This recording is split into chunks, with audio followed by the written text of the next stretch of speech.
The lyrics of this song, Galilean Lullaby, are quite old, traditional, and they were compiled in a book on Palestinian literature of the resistance by the great and late Palestinian poet from Nazareth, Tawfiq Zayyad. The lyrics are quite haunting, but I suppose this is very common in most lullabies in the world. You would expect them to be happy and lovey-dovey, but actually a lot of the lullabies deal with quite painful topics and stories of abandonment and parting from your loved ones.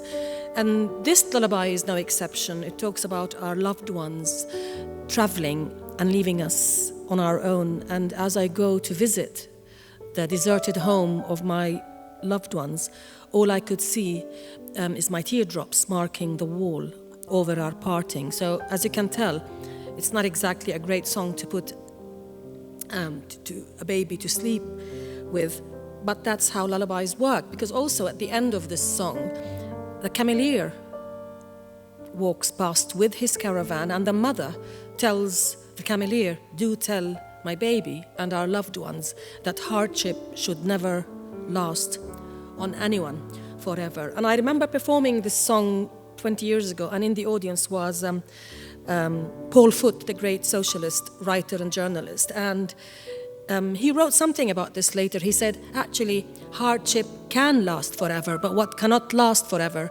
is people accepting humiliation or defeat or loss. And that is a great theme to put in a lullaby, that things might not ever get better, but you one day will rise and be able to put up with the challenges of life. I set this lullaby to music. There's more than one way of singing it in the traditional format. And originally I set it to music for a documentary on BBC One, Everyman, in 1992. The documentary dealt with the themes of the massacre of Sabra and Shatila, and I thought this is a subtle way of talking about pain, loss, abandonment, and at the same time express a traditional theme. Of course, the Bill Evans part of the composition is not mine. You will hear a bit of Bill Evans and jazz and blues and even classical music, and that is the improvisation of a wonderful pianist with whom I've been working for years, Bruno Heinen. And it's putting together East and West, schmaltzy as it sounds, but it can work with Arabic melodies, themes, lyrics. And don't forget, the lyrics of a lullaby are absolutely universal.